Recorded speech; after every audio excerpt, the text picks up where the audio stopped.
Hey guys, so I was on YouTube the other day, just, browsing as you do, and I found out that Battlefield 3 and Bad Company 2 are backwards compatible on the Xbox One. And so, of course, the first thing I did today when I got home from work was to put the disc in my system and download the Xbox One compatibility patch and play them. First of all, before I kind of get into, how the games have aged and such, Bad Company 2 you can buy on the Xbox store or use a hard copy to install the Xbox One backwards compatibility patch, but I'm pretty sure from what I've heard you can't do that with Battlefield 3 for some reason. You have to have the hard copy, which, if you're a person that likes downloading the games, it's a bit annoying. You've got to order from Amazon or leave the house, and none of us like that. But I'd say it's definitely worth it. Anyway, I'm just going to quickly touch on Battlefield Bad Company 2. It's probably one of my favourite Battlefield games ever. I mean, when I was probably like 13, I played a lot of Bad Company 2, like a lot. However, going back to it, it hasn't aged well. It really hasn't. It's definitely at the core, it's still a great game. Map design is wonderful. Sound design is great. All the core stuff is there, but it just feels really clunky. It's lacking the kind of fluidity that, say, Hardline or Battlefield 1 or Battlefield 4 has, which is understandable. This is quite an old game now, so it's going to feel a bit more clunky and such, but going back to it didn't really evoke the kind of fond memories I had of it before, although it is still a very good game.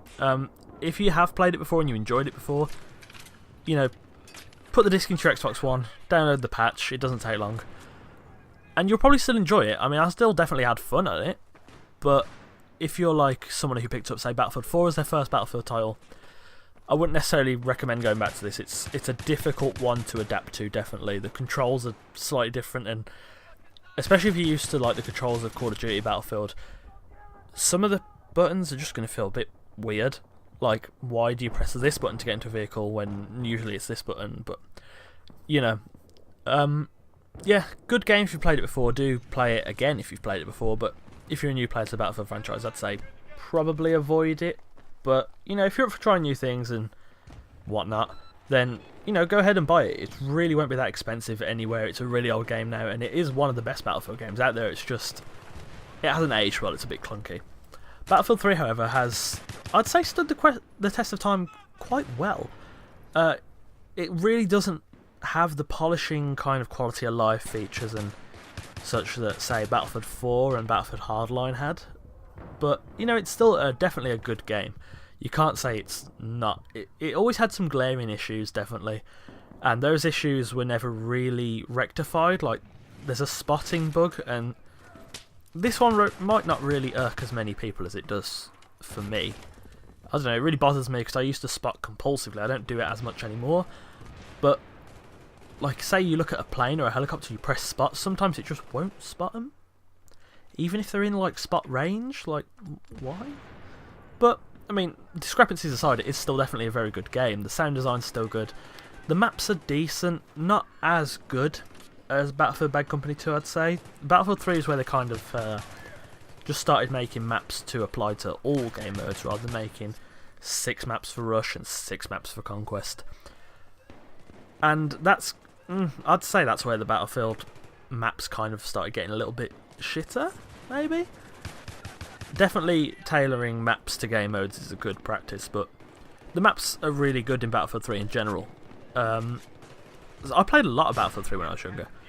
Like, when I was probably like 15, I probably spent at least one whole summer just in my room playing Battlefield. And, I have pretty good memories of it. Going back to it, it's still definitely fun. There's still you can still kind of see why it was such a successful game and why people enjoyed it so much. It doesn't have that same level of polish that the newer titles have, which is understandable. You can't really expect it to. This was however many years ago. It's quite an old game now. The fact that you only can use a hard copy, if that is true, is a bit... It don't really make much sense, but to be honest, you're not going to pay much for a hard copy nowadays. If you've started on Battlefield 4 or even like Battlefield 1 and you've got an Xbox One, do go back and, buy Battlefield 3 and play it, because it is a good game. There is premium, there is about 5 DLCs, and it locks a lot of weaponry behind it. It's not exactly the best weaponry, but some of it is very good. And some of the DLC is absolute fucking shite. Close Quarters in particular is possibly my most hated DLC ever.